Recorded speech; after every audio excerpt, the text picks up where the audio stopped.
Hello, everyone, and welcome to this edition of the Foundation for Free Enterprise Education's Speaker Series. My name is Scott Lee, and I'm very proud to have with us today Mr. Scott Wyman, President of Pennsylvania Operations for FirstEnergy. Scott has been working in the electrical industry for 28 years, all on the distribution side of the business. He holds a Bachelor of Science degree in Electrical Engineering from Geneva College and an MBA from Gannon University in Erie. He also holds his PE certificate in the Commonwealth of Pennsylvania. He began his career as an associate engineer in 1992, and while he absolutely loved the engineering work, in 1995 he did a temporary stint as a field crew supervisor and found his true calling and passion, managing people. He remained an engineer until 1998 when he got his first manager position. He then progressed through a multitude of manager jobs and then morphed into some director positions, resulting in him being named president of Penelec. After 5 years in that role, he was promoted to his current role as president of Pennsylvania Operations with oversight of Penelec, MetEd, West Penn Power, and Penn Power. Today, Scott's going to be talking to us about a great topic, how to migrate from engineering into management. It's a great study in preparation and flexibility. So, Scott, welcome. Thanks for joining us today. Thank you. Great to be here. Great to talk to you guys. All right. So let's dive right in. I want you to talk about this PE certification. You know, I've heard about it for a long time. What exactly is it? And if you want to be an engineer, do you need it? And what exactly does it do for you? Okay, so the PE is just, your professional engineering license. It's much like any other professional occupation where you're required to go through a series of tests. In this case, for the PE, it's 2 tests. You have to do what I think is now called the fundamentals of engineering test. You get through that. You have to then practice as an engineer for 4 years, take another written test. It's not a fun test, as you would expect, right? It's open book, right? Everyone thinks that's good, except that doesn't always help. And so you take the test, and then you get your engineering license. And the issue is, you can be a phenomenal, fantastic engineer without a PE. And we have a lot of them at the company. Quite honestly, they just never pursued that piece. The only difference is we can both do the same work. The difference is they can't sign the document. Right? They can't sign an engineering design that says this is certified by an engineer, that it's safe, it's true, it's real, it's all the good stuff that goes with any design. So that's the little bit of a separator. And in the electric utility industry, we have obviously do a lot of electrical design work, and it all has to meet NESC, the National Electric Code, the National Electric Safety Code, OSHA compliance. So there's a number of compliance issues you got to make sure are included in the design, and the only person that can actually sign off on that is a professional engineer. Got it. So the ultimate question I think on that was, does getting your PE equate into a higher salary? It does. Actually, well, I can't speak for all industry. I can speak for our company. The way it worked, you said at the beginning, now I feel a little bit old, right? 28 years, that sounds, wow, that doesn't sound, wow. But I started as an associate engineer, and I could have progressed to a couple of levels higher. But in FirstEnergy, now this is a long time ago, and it's similar today. In FirstEnergy, I couldn't become a full practicing engineer in the company without my PE. So I have to get my PE to do that. I got to turn my phone off. I'm sorry. I have to get my PE. I had to get my PE to make sure I was a full engineer. And the reality is the full engineer position back then is what it was called. Was I don't know how much more, but it was one of the higher salaried engineers that you could get into. Nice. So for our viewers who are interested in a career in engineering, in addition to the core engineering courses that they're going to take, what would you recommend that they study to help them become a better engineer? Oh boy. I would say anything, and I'll qualify that, right? But the reality is, and as you know, as a chemical engineer, the reality is everything else helps you make decisions. And at the end of the day, all we do every day, whether we're at PFEW, whether we're at First, our job in the world is to solve problems, right? And so as an engineer, I may be an electrical engineer and I'm trying to solve electrical problems, but any other study helps. Right now, I would put my focus, if I was going into engineering, around.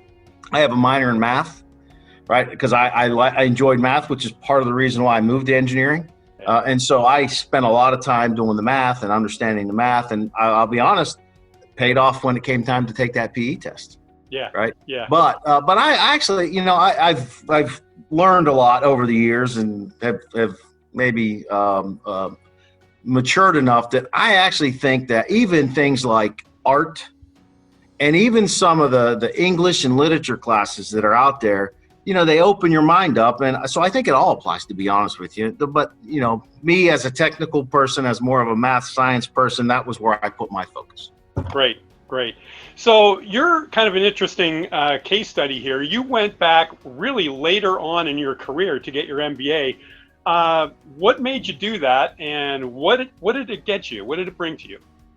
So a couple of things. One is there was no requirement. It wasn't a requirement for work. It wasn't a go do this. It was more of a curiosity. Having been in the business, for, I don't know, I guess I started back for my MBA in 2005, I think, somewhere in that neighborhood. It's a little fuzzy, but around 2005. So been in the business for quite a while at that point. And while I understood the engineering side and I operationally, I understood that, how the system works, and I was able to do all that, I could figure all that out. The one area that I always struggled with was understanding the finance side of the house, right? And the reality is, and I don't care what business you're in, the finance side is a huge piece of the business, right? Because otherwise you don't have a company, right? Right. So curiosity was really what said, I need to understand this better. I started thinking about it. Next thing you know, I should probably think about going back to school to learn it. And then I got thinking, now remember at this time I had been in management for a while. And so I thought, why not get the MBA? I'll understand the finance piece a little better, and it may help my career. There's no guarantees. There's no, hey, do this and you get this, but as in anything. But it actually, I thought it can't hurt. No one can ever take a degree away from you, right? That's one thing. Right. They can never take it away. And so I decided, let's go after it and dig into this whole financial world. And I really, really enjoyed it. Nice. It was hard, but I was really impressed with the coursework and the classes and some of the strategy classes that you don't think about some of that stuff as an engineer. Yeah. That's great advice. I mean, let's face it, and a lot of companies will pay for your continuing education or your master's degree or graduate degrees. So you don't need to necessarily get it right out of the gate. You can have a great career and then continue, and that could open doors to other things, which leads us perfectly into the next question. So you started off as an engineer and you were really jazzed about that. And then all of a sudden you did like a real quick gig as a field supervisor. And then all of a sudden you find yourself as president of a large utility company. I mean, how did you make that transition? What lit your fire? How did you morph from engineering into managing people? Tell us a little bit about that. So you mentioned in the intro, and then again here, the brief stint as a field supervisor. We actually had one of our supervisors of a line crew, a bunch of line guys, maybe 10 or 12 of them, who had to have back surgery. And so they were looking for someone to fill in for like an 8-week period while the guy was going to be off. So I said, hey, I don't know a lot about supervising people. I understand the design work. And the idea here is that they take that design, they're supposed to go out and build it, right? They never build it the way you design it, but that's a story for another day. And so I volunteered, and I went to the superintendent at the time and said, hey, I'll give it a try. I don't know how good I'll do, but it's 8 weeks. I don't think I can mess it up too bad. And he said, you know what, we'll do that, right? So I went in, and I had a veteran, grizzled, old farmer / lineman that was the senior guy on the 10-man crew. And boy, he tested me. He knew every button to push. He knew every, and so the first couple of days, I didn't think I was going to last the week, right? But what I figured out, Scott, is over the course of that time, he was pushing. He was a great guy, right? But he was pushing, and he was wanting to see where I would go, where I would stand up, where I would back down. Would I have the confidence to put my feet in the ground and say, this is how this is going to go? And he got me a few times, but I learned by the end of that 6-week stint, I had all 10 of those guys saying, hey, if you ever want to get out of engineering, you should go back and be a supervisor, because while we were off on you at first, you really handled it well. And because the focus was really on how do I make their job easier, right? Because they still have a job to do. They got to get the work done. Is there anything I can do to try to make that one less step, one less thought, one less thing they have to think about? And I just that appealed to me, that said, man, I want to try to help people. And that's kind of where it grew. Yeah. The lesson in there for me that I heard was that you actually had some humility. You didn't come in there thinking you knew everything and you're going to preach to these guys who have 30, 40 years of experience. You actually humbled yourself and you listened to them, and they ended up being your best teachers. They were great teachers. And I got to be honest, right? So while there was a little bit of humility on the how do I supervise people, I was pretty confident that I knew how the design worked, and I knew, why aren't you building it the way I said it, right? And it wasn't but 2 days into the job on a job that I designed that I go out there and they moved the stake where they're going to put the pole. And I go, what are you doing? I designed it here. And they go, come here and look. And they show me, and there's an obstruction in the way that, hey, if you dig here, you're going to hit this. So why don't we move it 2 feet over? And I'm going, what? Right. And all of a sudden you go, oh, most of the time when they make adjustments, it's either to make the job more efficient or it's because they physically can't do it, and you miss things as an engineer. So it was a humbling experience, but one of the best of my life. That's great. So now that you're a manager, what are some of the things that you do, Scott, every day that help you be a better manager or a great manager? What are some of your habits? So there are a couple things. One of the things that I personally do, one is, and this is kind of a little bit of a maybe not along the lines of that question, but you never stop learning, right? I never, and maybe that was my experience as a young supervisor or a young temporary supervisor. I never walk into a room and expect that I'm the guy that has all the answers, because I don't, right? And so one of the things that I always do is I try to, listen to people, right? You got to listen, be true with intent to hear, not just to listen so I can respond. But I tried to put my focus, my effort on the people that are in the room, right? So one of the things that I do every day, and maybe this is a little bit of a flaw, right? As it probably is I remind myself, I got to be present, right? I want to be present. If I'm in the room with 3 people, regardless of what the topic is, right now, that's the most important thing that I need to be doing. And I tell people, respond to that. People, when they're in there putting effort in, they want to know that, they want to know that you're involved and you're in there. So the other thing, and you're probably going to cover this again later, Scott, but is, I still do my homework. I don't get up and do a presentation ever without preparing notes and thinking about it and doing whatever prep it is. Sometimes it's actual prep. Sometimes it's, I just got to think through it to make sure that the message is clear. But the homework never ends. It never ends. Yeah. So. Great advice. I especially like that first part, because we've all been in a situation where you're talking with someone and they're looking somewhere else because they think there might be someone more important that they want to talk to. So great advice on that. When you're really engaged with someone and stick with it. That's right. Yeah, and you're right. People do respond to that. So thank you. I joke with people, and my 2 sons, they're older. They're 26 and 24. So one's in the Marine Corps, one works for a hospital. But I joke with them all the time. They'll go, well, what'd you do? And I'll say, all I do is talk and listen. I don't physically do that. That's all. My job is I talk and I listen. So I better be good, at least at 50% good at both of them, right? That's a pretty good gig. So, when we were preparing for this interview, you alluded to something that, one of the things you do with new hires at FirstEnergy is you give them some advice and you talk to them a little bit. And this goes across all boards. You talk to the engineers, you talk to the secretaries, you talk to all the people that are involved in the corporation. What advice do you give them? Yep. I give them probably more than they want, right? That's normal. They're probably thinking, why is he preaching to me again? But there's a couple little things I tell them, the standard stuff that everybody hears from their family and or from early mentors in life, the always be on time, be aware of your surroundings, be cognizant of what you're doing and be a lot of times I'm talking to guys that are coming in to work physically for us, and they're going on a crew. Be aware that you're part of a crew.